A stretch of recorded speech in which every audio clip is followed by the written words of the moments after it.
Way up here, our thermometer on our car actually hit 119 degrees, so we thought, man, we're the best spot here. We were behind 3 guys sitting in the back of a pickup. They looked absolutely awful. But if you're driving now, stop your twittering, hang up your cell phones, put them down. I won't even ask you to pull over today and find a tree, because I don't think there's anywhere cool in this whole valley. But pay attention to what we've got to say. We've got a very important guest that's running for Congress with us. I know that you have a whole position you've written out on the border.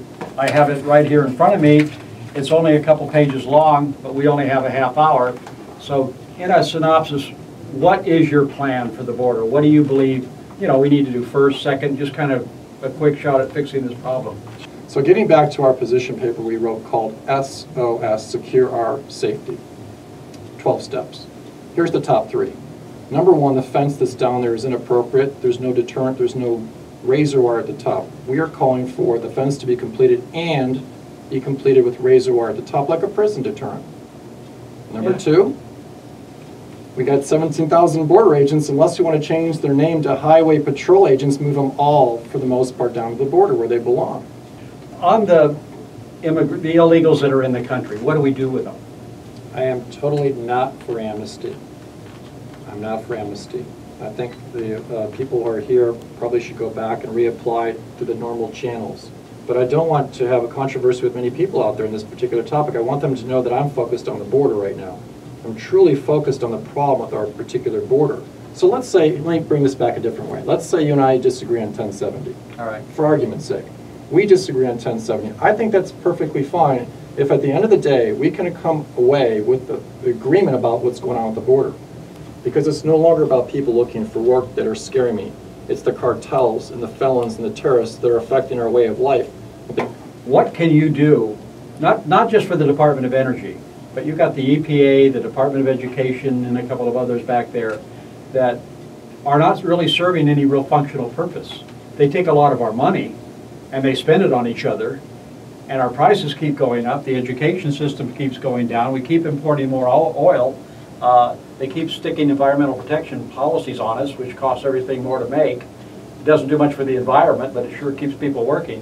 What as a congressman can you do to fix some of that? Sure, and it's a great complex question. Let me try to break it into 2 parts if I can.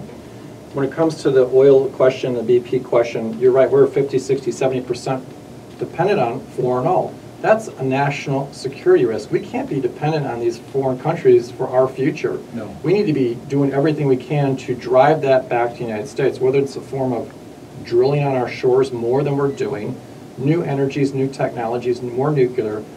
Conceptually, more of it needs to come back here, which will also drive our jobs back up. But let's focus on the other part of the question, the economy. Yeah. I don't know about you, but I think there's a complete lack of fiscal responsibility in Washington. Has been for decades. It's getting worse. They're spending money they don't have. And neither do we. Borrow money can't get loans for soon. And what can Congress do to close the box again, start paying us back the money that they actually owe the seniors? They want to make us feel like we're going to live off our children, because the reason we're going to do this is because they stole the money. So what can we do to get the money back? I don't know where here's a question. In the lockbox in Congress, there is IOUs. Medicare Part A, B, and D, plus Social Security collectively owe $50 to $100 trillion. So those 2 particular systems are on the verge of insolvency or bankruptcy. We need to continue to work through those systems. It's a real problem right now. I think going back to one of our original topics, we talked about the economy as a whole. The first focus is going to have to be on the economy and getting that under control. And then to begin to look at these entitlements that are out there. We cannot continue with these entitlements, yet we have seniors that are relying on these things going forward into the future.